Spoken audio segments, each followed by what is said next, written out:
Well, listen to this. House Speaker Nancy Pelosi's negative ratings are hitting an all-time high right now. A new poll, this is interesting, reveals that she's now about as unpopular as BP. That's pretty hard to do. Last night on Fox News, pollster Frank Luntz asked a focus group what they thought about Nancy Pelosi, and here's what happened. Take a look. I want a show of hands. How many of you feel favorable towards Nancy Pelosi? Raise your hands. One individual who feels negative towards her. Now, you're an Obama supporter, but you don't like Nancy Pelosi. I think that she's made a lot of gaffes over the years that I've heard the Democratic Party. I think that she's hated by a lot of Americans, and so I just don't think she's a good face for the Democratic Party. Tell me, did you vote for Obama? Yes. And are you favorable towards Pelosi? No. Do you think that she's making the Democratic Party look worse to the country? Because honestly, she sticks her foot in her mouth. But it's worse than that. I mean, she's the biggest partisan that we've had in years. I mean, between her and Obama and Reid, they've created more partisanship in D.C. and less rather than less.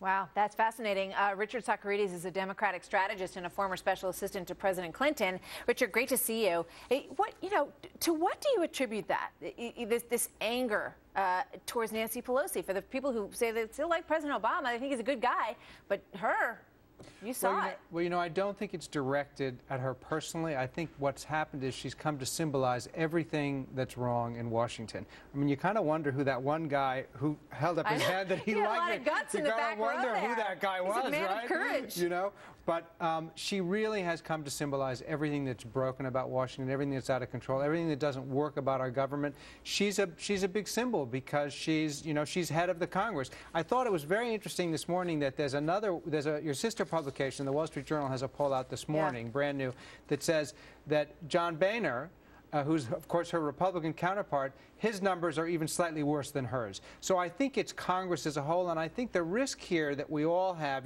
kind of predicting what's going to happen, is that obviously voters want change. It's an amazing, as we were saying at the break, throw the bums out mentality. But they're just for any kind of change. They just want something other than what's happening now. I don't know. I want to talk to you about that, but let's take a look at some of these numbers first.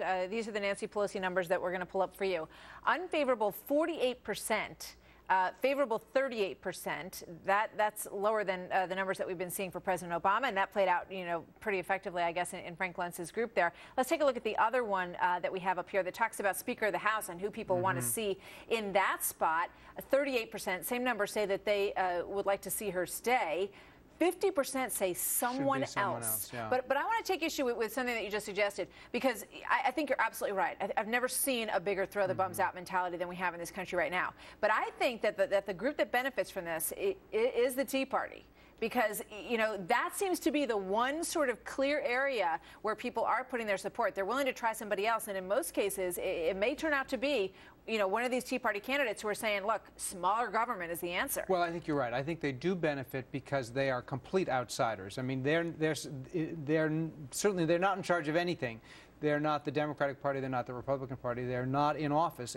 But some of them are. I mean, Rand Paul has held positions. Nikki Haley has held positions. They're not running. Sarah Palin has. Michelle Bachmann has. All of those people have held positions. They're certainly not running things in Washington now. I mean, they are outsiders, and that's why they're benefiting. And that's part of the appeal. That's a big part of the appeal, and it's totally understandable. I mean, Washington is clearly not working, right? I mean, I saw about 2 hours ago Ed Gillespie was being interviewed on the earlier show, and he said that he thought that if the midterms turned out the way he thought they would, Ed Gillespie was the former RNC chair, he thought that he hoped that Obama would moderate, become more of a moderate.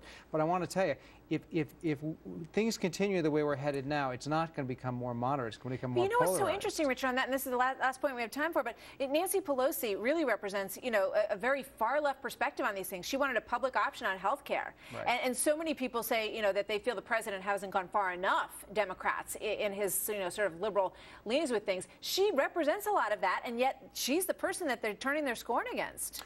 Well, it's a question of where we're headed. I don't really think that she's represented the far left. I mean, her district is pretty far left, but she's tried to represent a fairly moderate Democratic constituency and tried to be fairly moderate. Her name is all over health care and the stimulus package and, but and as the you bailouts. know, the left doesn't think health care went far enough. I mean, that's my point. But they still like the president better than her, which I find very interesting. Well, the president is personally perhaps more popular, but he's going to face this this after we got a month to go, and then it's going to be on him. And a lot can happen in a month. It's going to be a very interesting month. Having watched these things, yes. Richard, it's great to have you here. Thanks for having me. Nice to see you. Thank you very much. Richard Socarides, former advisor to the Clintons.